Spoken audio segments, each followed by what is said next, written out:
Letter 98 by Charles Lamb, 24th Sept. 1802, London. My dear Manning, since the date of my last letter I have been a traveller. A strong desire seized me of visiting remote regions. My first impulse was to go and see Paris. It was a trivial objection to my aspiring mind that I did not understand a word of the language, since I certainly intend some time in my life to see Paris, and equally certainly never intend to learn the language.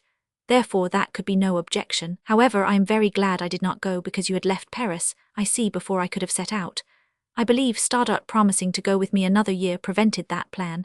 My next scheme, for to my restless, ambitious mind London was become a bed of thorns, was to visit the far-famed peak in Derbyshire, where the devil sits, they say, without breeches.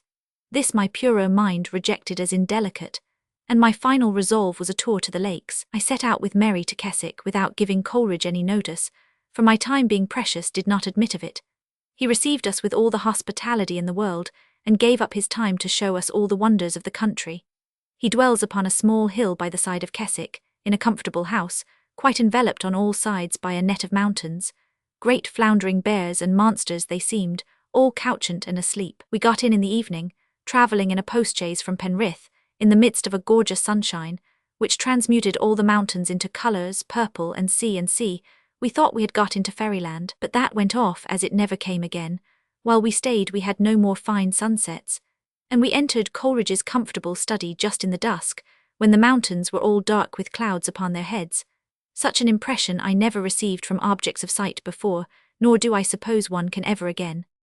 Glorious creatures, fine old fellows, Skiddaw and sea, I never shall forget ye, how ye lay about that night like an entrenchment, gone to bed as it seemed for the night, but promising that ye were to be seen in the morning.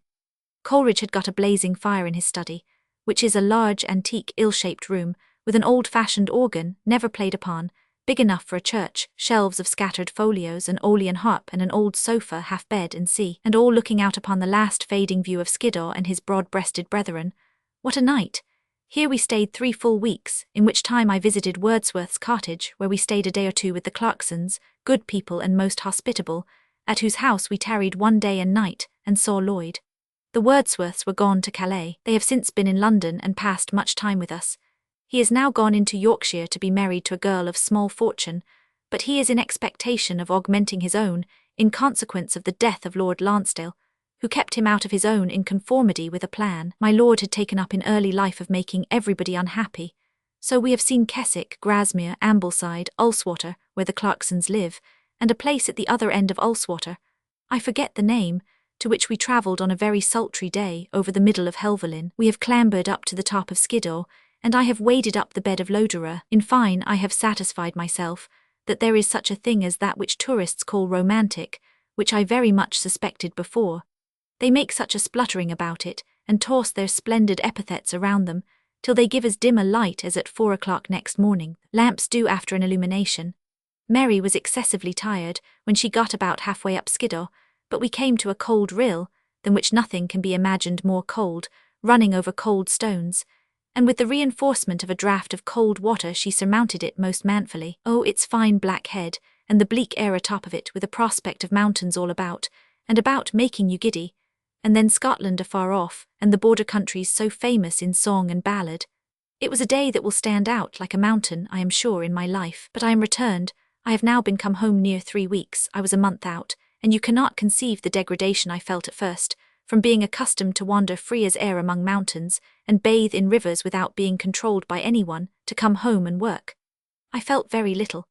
I had been dreaming I was a very great man, but that is going off, and I find I shall conform in time to that state of life to which it has pleased God to call me.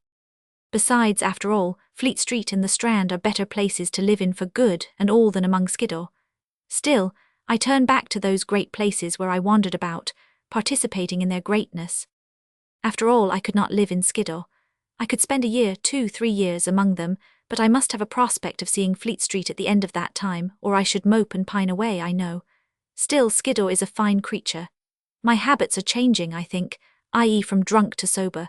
Whether I shall be happier or not remains to be proved. I shall certainly be more happy in a morning, but whether I shall not sacrifice the fat, and the marrow, and the kidneys, i.e. the night, the glorious care-drowning night that heals all our wrongs, pours wine into our mortifications, changes the scene from indifferent and flat to bright and brilliant. Oh Manning, if I should have formed a diabolical resolution, by the time you come to England, of not admitting any spirituous liquors into my house, will you be my guest on such shameworthy terms? Is life, with such limitations, worth trying?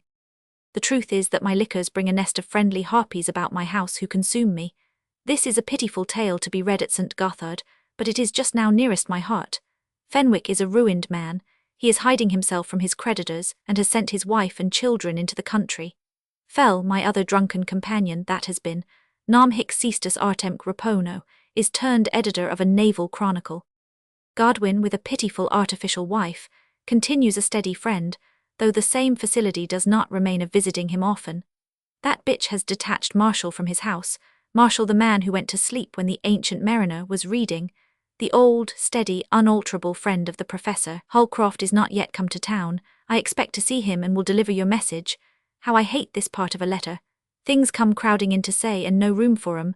Some things are too little to be told, i.e. to have a preference, some are too big and circumstantial. Thanks for yours, which was most delicious. Would I had been with you, benighted, and see I fear my head is turned with wandering. I shall never be the same acquiescent being. Farewell, write again quickly, for I shall not like to hazard a letter not knowing where the fates have carried you. Farewell, my dear fellow. Lamb suggests in letter 54 that he knew some French. Marshall we met in the letters to Godwin of December 141,800, and to Manning, December 16, 1800.